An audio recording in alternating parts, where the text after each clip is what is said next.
What is up, my friends? Resident Evil here. Evo is coming up this weekend, and I wanted to take this time to talk about something that's near and dear to my heart, the fighting game community. Now, I've been a part of the FGC for a very long time, and I've been noticing a sort of recent shift in attitude with the community as of late, especially when it comes to upcoming games like Marvel vs. Capcom Infinite.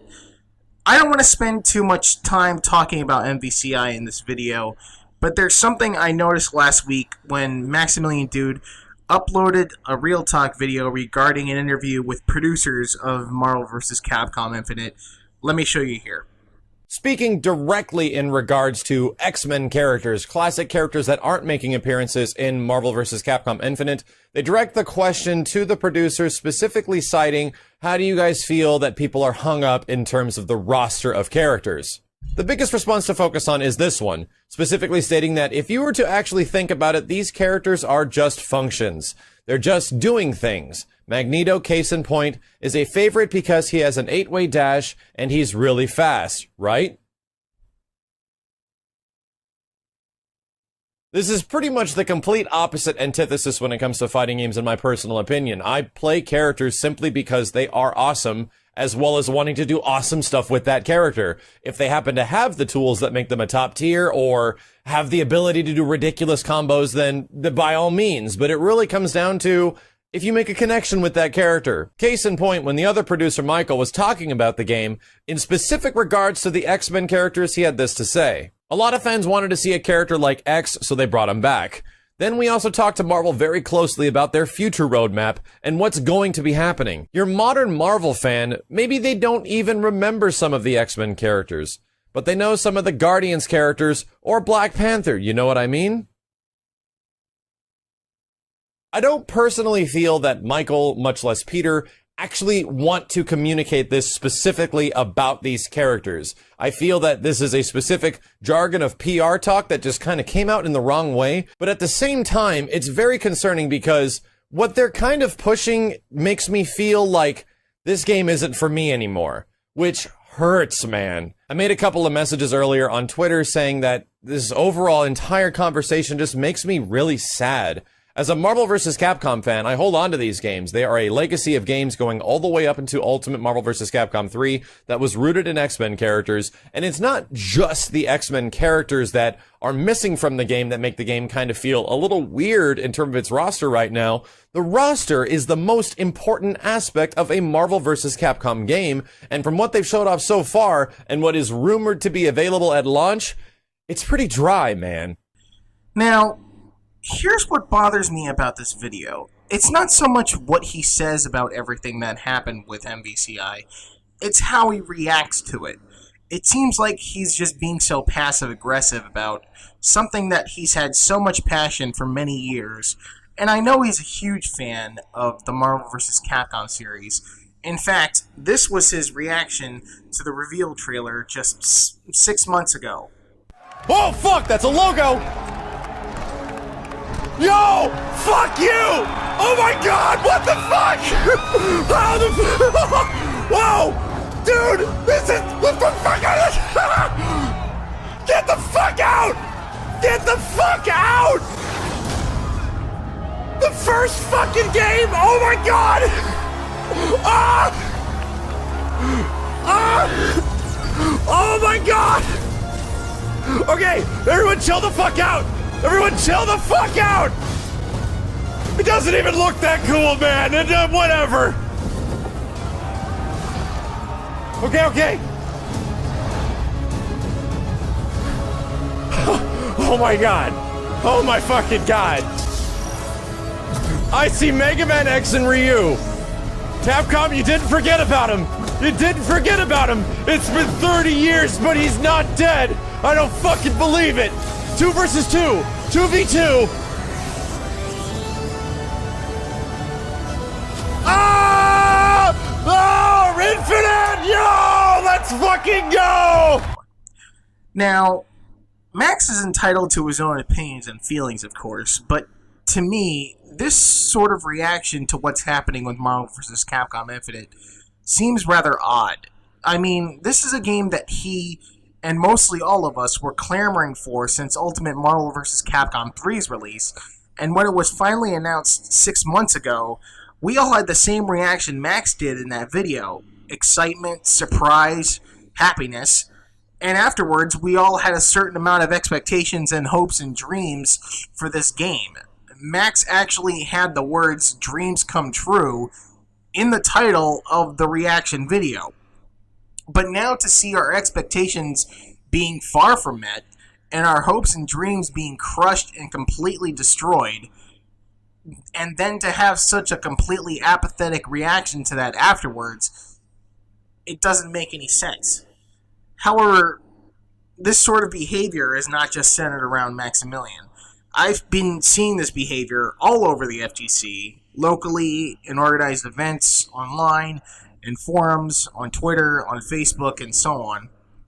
The community behavior as a whole has grown to such a passive, nonchalant reaction when developers like Capcom or NetherRealm do something wrong with their games or do something wrong directly to the FGC.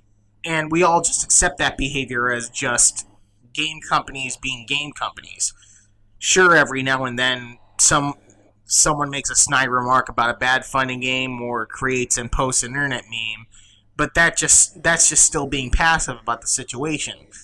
We were all like this during the Street Fighter V fiasco. Sure, we were all angry initially, but over time, we just come to accept it as it is what it is. But I'm not bringing this up just to complain about bad fighting games. The FGC needs to start getting angry. It needs to start standing up for itself. This has become a very important time for the FGC right now, and by important, I mean dangerous. Let me explain. About 4 weeks ago, Eris posted a video on his YouTube talking about the whole situation with Marvel vs. Capcom Infinite, which I recommend that everybody watch. I'll post a link down below. I won't play the whole thing, but there's a particular part that caught my ear. It's like one of those things where everyone who is able to say it looks like shit, I think that they should express the way they feel. And I think that the concept of, like, you're condemning the game, you want it to be bad, and that's like a negative thing, that's absolute retarded. That's absolutely retarded. It's so fucked up that people are taking that stance and saying you should like Marvel because it's a fighting game and you should support fighting games even though it looks like trash. Whoever says that is a bitch. I gotta be honest. Whoever says that is a bitch, because if you're gonna use that logic and you're gonna use it across the board, why don't we just eat each other's shit all day? I mean, it's like, it doesn't make any sense. If you're gonna have that attitude, you're never gonna get quality out of any developer, because that's not the attitude of any consumer. There's no community has that attitude. But what I am saying is, you better not, like, just because you're a fighting game fan, you don't have to pretend like some shit doesn't suck. That's not the right way to be a consumer. That's not the right way to be a consumer. I absolutely do not condone that kind of way of thinking or mentality. It's fucking stupid. That's what you do if you want your future to be trash. Really? That's the way it is. You have to speak up. You have to show them that this is not the way to do it, you know?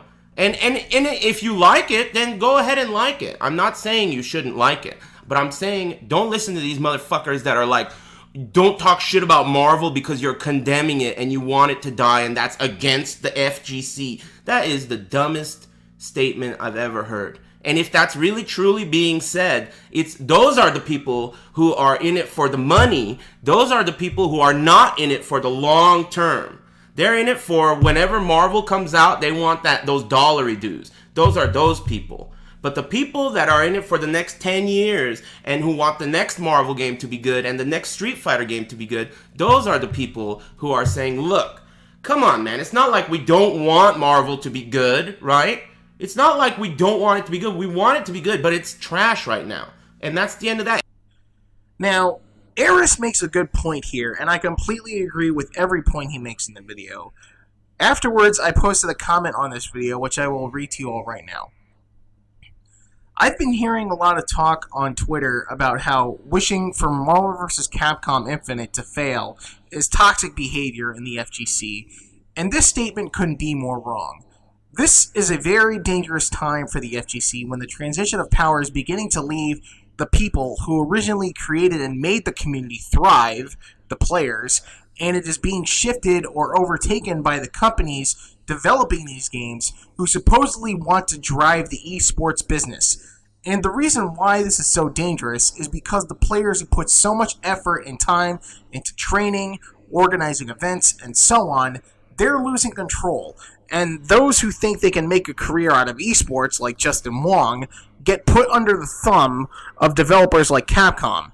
And because of that, Capcom and other developers who are pushing this esports agenda think that they can half-ass their development and release half-ass products like Street Fighter V or Marvel vs. Capcom Infinite, and those who make a career out of esports have to go along with it and push these products in order to ensure their own success, while those of us with true passion for fighting games, like you and me, get cast aside. Thus, the FGC gets taken away from those people whom the community was created for, and put into the hands of those who just want to exploit the community for profit.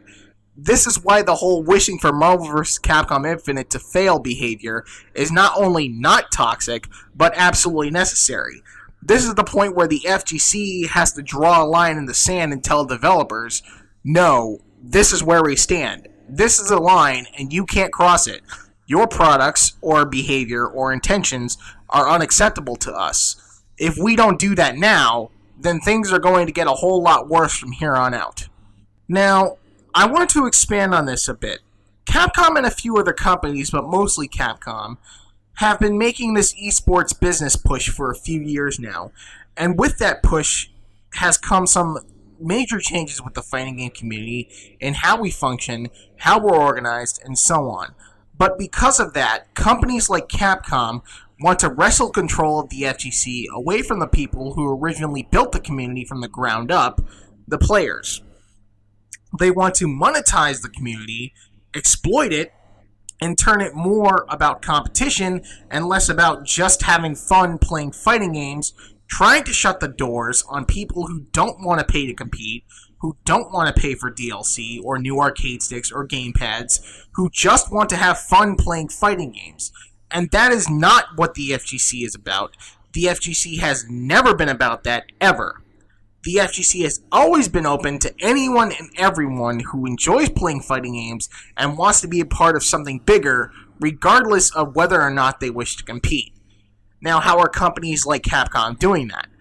Well, essentially, they put top players on a payroll, giving them money to say their games play just fine, that they're great, and if you want to be a part of the FGC, you need to buy this product. And these are people that we know, or used to know, and play with and compete with. People like Justin Wong, who go on Twitter and say that there's nothing wrong with Marvel vs. Capcom Infinite.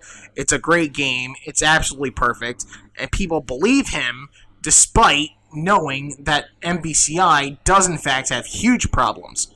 Why? Because he's Justin Wong.